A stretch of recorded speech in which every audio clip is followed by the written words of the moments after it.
Greetings, greetings. You are now tuned into the vault. Thank you for tuning in live, listening to replay. Trust Christian, own nothing, control everything. Just excited about the comeback this year. I know it is August 1st, 2018. You are listening to Trust Christian, own nothing, control everything.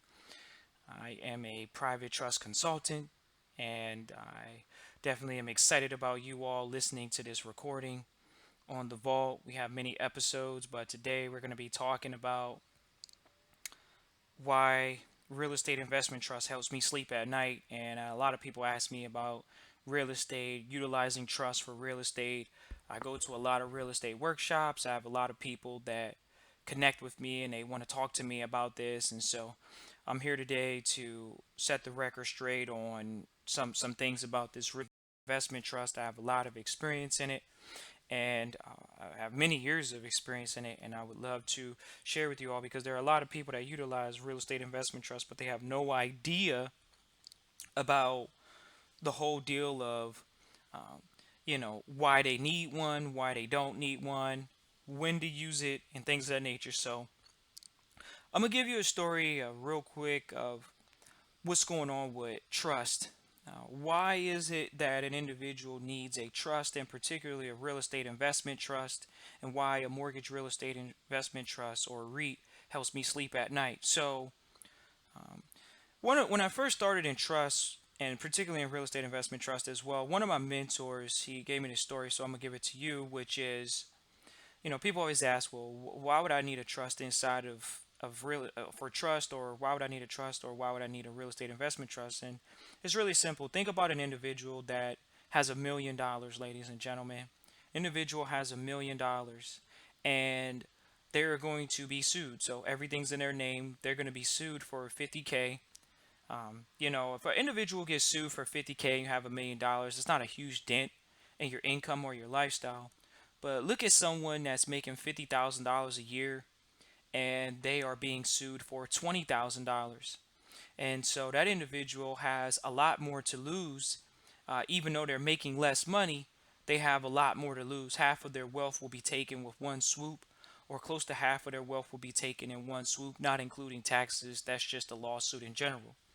So, the purpose of getting involved in a real estate investment trust or a trust in general is to learn how to separate your assets. It is for asset protection.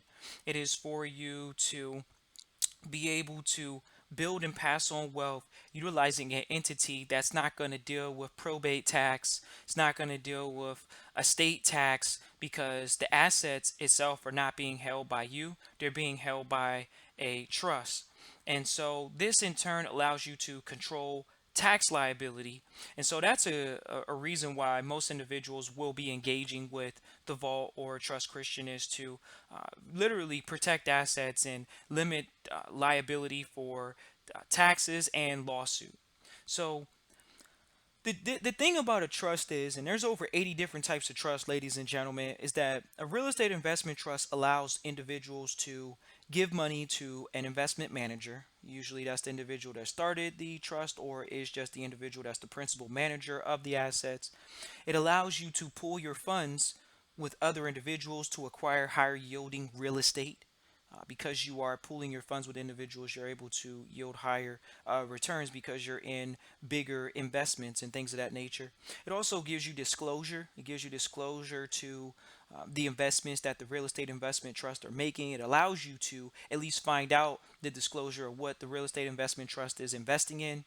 It allows you to set up an investment portfolio where you're able to literally put your money into something, know that you're going to get a return and it's going to come back in a very consistent rate because it's an investment with real estate. Most real estate investments are going to be focused on cash flow, not just equity. That's how you're going to be able to get money back or ROI immediately, whether it's monthly, quarterly, or yearly. You're going to be able to get money back because you're in a fund that is created to generate more and more. Now, of course, not all of them work, but there are some that really do really work, and I want to address it because there's two different types of of trust out there, ladies and gentlemen. There's over 80 different types of trust, but kinds of trust are going to be private trust or public trust. Now, most people may not have made you aware, or you may not know of a private trust, but I'm going to focus on private real estate trust in this particular segment, and stay focused on private real estate investment trust as opposed to public real estate investment trust, where the rules are different. Why are the rules different? The rules are different because it is one's public and one's private. One's based off of contract law, one's based off of legislation. That's very important. The rule makers are legislation. In the private trust, the contract makes the rules, makes the law. Contract makes the law. And so reference for you into understanding how it works is going to Article 1 Section 10 of the United States Constitution and citing that in your state, unless you're in Louisiana, where Louisiana is not a common law state. It is a Napoleonic law state. I'm not here to talk about that. I'm here to make reference to the fact that there are elements to the law, such as private and public. And so, private real estate investment trust are the way to go because they're going to give you the highest level of protection when it comes to being able to invest in specific assets with the investment manager and things of that nature. But I definitely want to share with you that in a private real estate investment trust matter, that the control is going to be in the investment manager's hands, and so there's a lot of exciting. So definitely want you to all look into finding a quality investment uh, manager. If not, you can be the investment manager with limited liability to grow your funds tax free from lawsuits and personal lawsuits. So just wanted to let you all know that these are entities. A private real estate investment trust and a mortgage real estate investment trust is an entity that you can have set up for you and set up yourself and manage yourself and also bring in partners. So for all of you all that are looking to invest with others, what if you could invest with your friends and all be trustees but have limited liability and have nothing in your name? And that is the name of the game, is to own nothing, control everything, and eliminate a personal tax liability on the profits that are made from the actual real estate investment trust. That is huge when it comes to minimizing your tax liability, but being able to grow your wealth in a very tax sheltered manner. And a private mortgage real estate investment trust is the best way to go about doing that because it has the capacity to limit your liability. Everyone gets on Donald Trump for, him bankrupting companies, but just remember, if the company is in your name, you're going to go bankrupt. If it's in a mortgage real estate investment trust, which is a separate, distinct legal entity, that is not something that will be held personally liable for the failure of the actual company. Why? Because you are the trustee. Now, granted, as a trustee, you shouldn't be writing bad checks and things of that nature, but the growth of the failure of it is not based off of you. It is based off your performance of growth and failure, but it's not, you're not going to be held liable for basically the failure of it. And the reason why you will be held liable is because of the fact that you were the one to grow the funds. And if not, then someone else will grow the funds. So I definitely wanted to point that out to you all about the fund managers and how they are, what capacity they're in. You're going to be in a trustee capacity. That means a limited liability capacity. That means that you won't own it. That means you will control the asset. There's a lot of flexibility in the private real estate investment trust. So I encourage you all to, if you guys want to engage with us on why a mortgage real estate investment trust helps me sleep at night, you all can email us at christian@trustchristian.com. Once again, that's christian@trustchristian.com, and we can have a consultation and go over the details of if that's something you want to get started for yourself or your friends or your family, and make it a point to actually, do what is it that you need to do. Thanks for Philosophist. Um, and thank you, Anthony. Thank you, everyone, for tuning in live. I see quite a few people on the live stream tuning in live, and I'm sure a ton of you all will be in the replay. And I definitely wanted to point out what was the superior business entity to invest in real estate, whether in residential or commercial, as far as protection, tax liability, lawsuits, things of that nature. The philosophist has a question for everyone. I'm pretty much done here, but I definitely want to answer a question. So if you have any questions and you're live, feel free to type in the chat. If you have any questions as far as the consultation, feel free to email us at christian@trustchristian.com. So the philosophist's question is how would you qualify the term bad check? A bad check is a check that literally does not have the funds to back it. It's insufficient funds. A bad check is just an insufficient transaction with finance, whether it's a check or money order or a cash.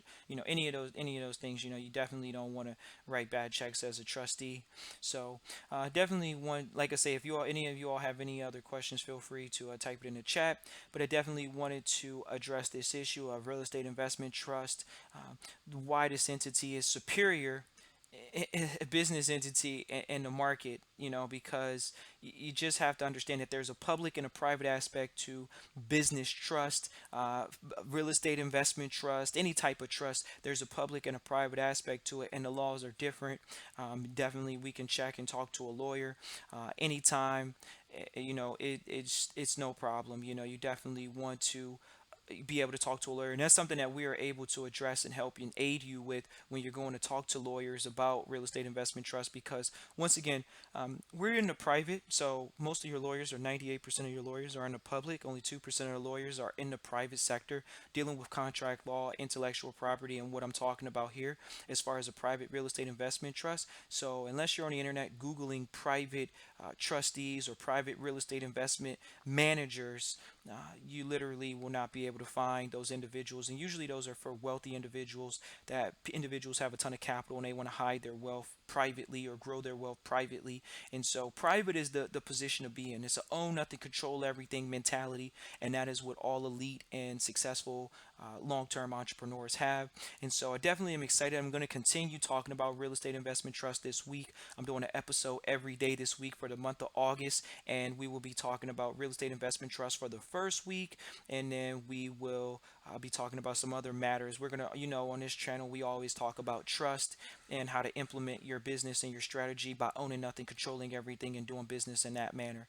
So we have a question from Anthony Porter. It says, "Do you have your authenticated birth certificate in a private trust?" Once again, this episode is about mortgage real estate investment trust. So, no, that would not be the case in a mortgage real estate investment trust. The mortgage real estate investment trust is to acquire real estate through a pooled entity, an entity that can have individuals invest in it, but they don't manage it.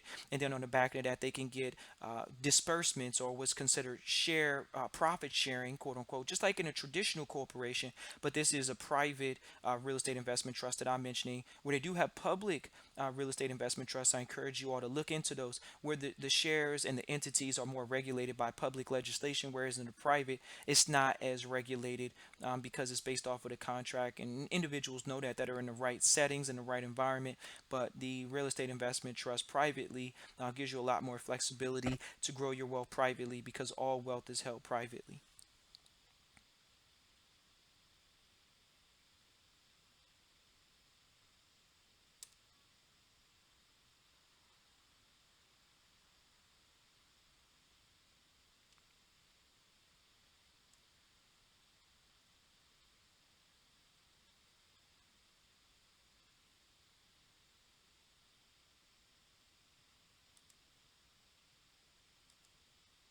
So, like I was saying, just wanted to thank you all for tuning in live or listening to replay. Feel free to contact us at christian@trustchristian.com, and we can talk a little bit further about how to, if you have real estate currently, how to put that in a real estate investment trust. Specifically, if you have a bunch of properties in your name and you want to create some level of asset separation, asset protection, and also minimize tax liability, which is something you can do.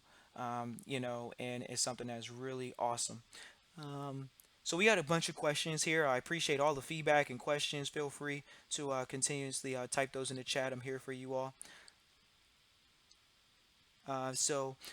Donnie Breeze says, came across the channel a few months ago and loved the content. Hey, I appreciate you for listening, and I hope you continue to get as much content out of it. And I look forward to a consultation or you all joining our private trustee training. And the real estate investment trust is what we use to operate and do business in as far as trust anyway. So the trust that we're operating utilize the real estate investment aspect because wealth is held in real estate. So very, very important. Uh, Jordan Tia says a real estate investment trust done in every state. Real estate investment trusts are held internationally, not just nationally. They can be held in every state because they are a contract entity. Remember, a trust is a contract. It's a three-party contract, and every state acknowledges a contract. Even Louisiana, even though they don't acknowledge common law, right, the contract, they still, in Napoleonic law, most of the law systems, anyways, acknowledge contracts anyways. And so it's important to just be able to understand the law, find good lawyers to be able to help and protect you if you need them in a specific jurisdiction. And that's something that we train you and help you learn how to utilize, which is being able to find good lawyers. um, Thank you, Charles Kimbrough. He says, keep telling the truth. I appreciate that, and we'll continue to do that. Thank you all for tuning in live, listening to replay. Do have another obligation at this moment, but I definitely am going to bring content every single day. It's not going to be a standard time. It may be at 12 o'clock, but it's always going to be after 12 o'clock Eastern Standard Time every single day for the next 30 or 31 days. Let me look at the calendar here. Uh, we got 31 days in August, so you're going to get 31 days of content for me so far for me this year. Trust Christian, own nothing, control everything. Peace and blessings, and talk to you all soon. Thanks for tuning in live. Feel free to email us or contact us at Christian at Trust Christian, and feel free to go into the archives and listen to all of the vault. I got some last minute questions. I'm going to answer them. I always appreciate that. How can one do this real estate investment trust if the home was purchased jointly with three others? Once again, there's a legal title and an equitable title. The equitable title is the mortgage. The legal title is the deed that is held on the county level. Definitely not a problem. It's a great thing to have others involved because it shows, that you have a team. Business is a team sport. And so if you want to get more details, Charles, you can email us for a consultation. But you definitely can be able to just transfer the property, the asset, into a real estate investment trust and still continue paying on the mortgage and have the property. But it's out of your name personally as far as the county level, and that's property tax level. And on the back end of that, it gives you the opportunity to be able to utilize a business entity and take out business loans and utilize the entity more of a business fashion instead of doing it with individuals as a sole proprietor and you all acting as sole proprietors. It protects all of you all. If let's just say one of those partners that you have is actually facing a lawsuit, that could jeopardize ultimately the property because the asset is being held by them. So there's always a potential for that. And so I'll just leave it at that, and you can come contact us for more information. Um, it says, "Where's?" And then Anthony Porter asked the question. Pooler, excuse me, said, Where's a great place to study for the beginners?" Once again, you can Google public real estate investment trust, but private real estate investment trust, you're not going to have a lot of success. And like I say, the rules are different for private and real estate investment trust. Whereas the public ones, they're just, they're more regulated by legislation and things like that, and they're pretty open and pretty disclosed about what is it that they can and can't do. So when you think about the private, it actually can do what the public one can do, and actually a lot more flexibility, a lot more